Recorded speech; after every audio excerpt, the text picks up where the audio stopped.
So we're about to start the second days of Yom Tov. And the Kriyas Torah, the featured Kriyas Torah, is Shiras Hayam.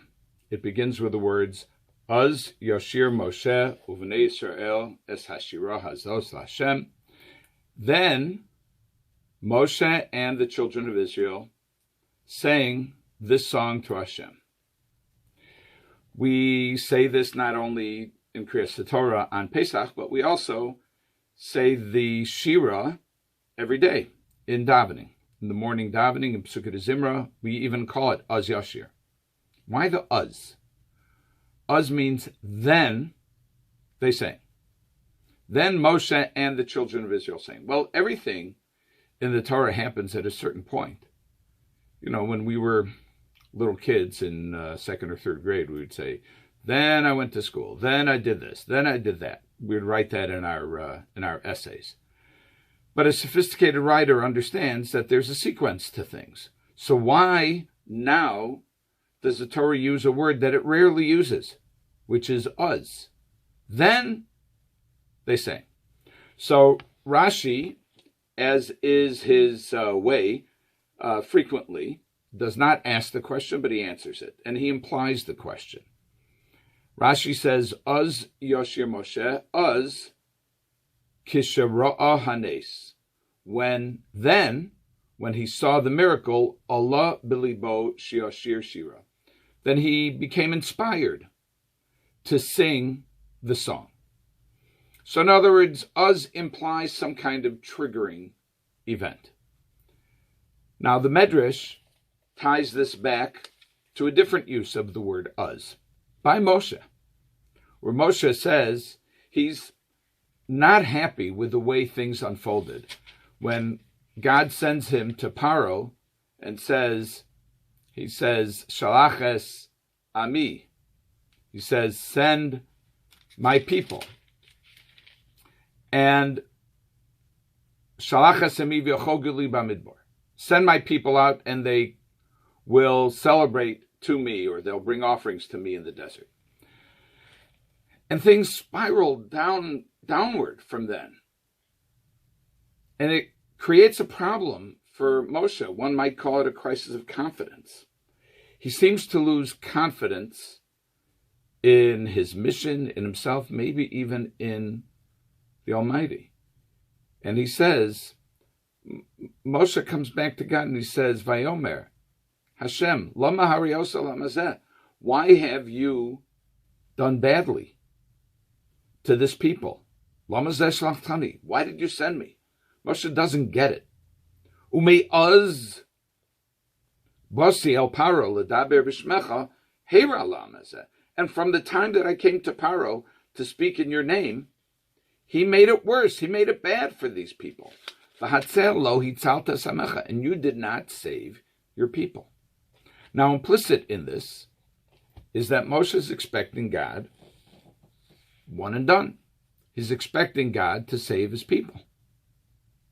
Moshe appears to have a preconceived notion. We might even suggest that he thinks he's got it figured out.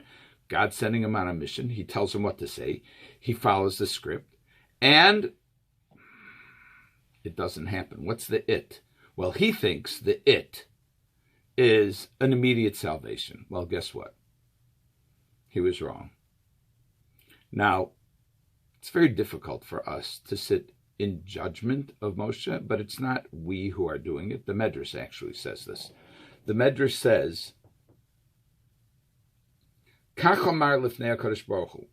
This is what Moshe said to HaKadosh Baruch Hu. Yodea ani shechatasi lefanecha ba'az. I know that I sinned before you with uz. Shenamar ume uz basi el paro, as it says, and from the time that I came to Paro. Vareti bata osolayam. But in fact, you drowned him in the sea. You did, this is implicitly, you did effectuate the salvation that I had complained was not forthcoming. L'kach ani mishabachacha ba'az.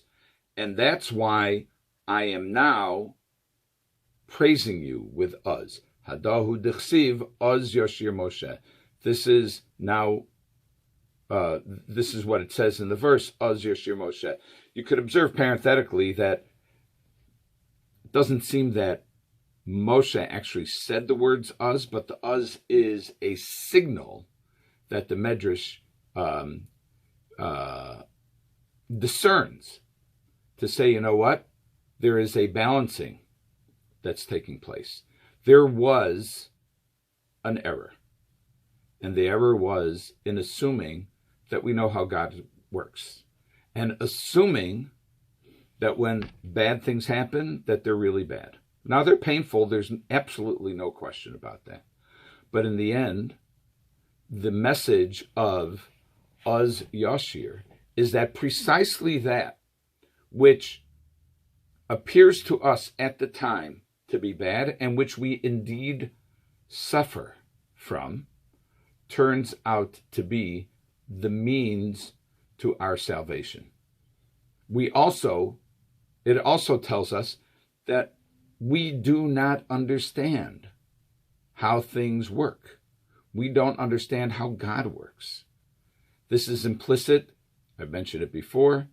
Rav Aaron Soloveitchik used to say, this is implicit in the verse that says, V'ra'isa sachorai ufanai lo yera'u. When Moshe wants to understand how God works, a recurring theme, Hashem says, Lo yerani adam v'chai.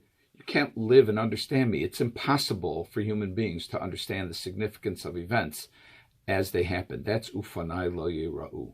But if we're fortunate, V'ra'isa sachorai, after I leave, God's back, you'll see my back, says the Almighty. There will come a time.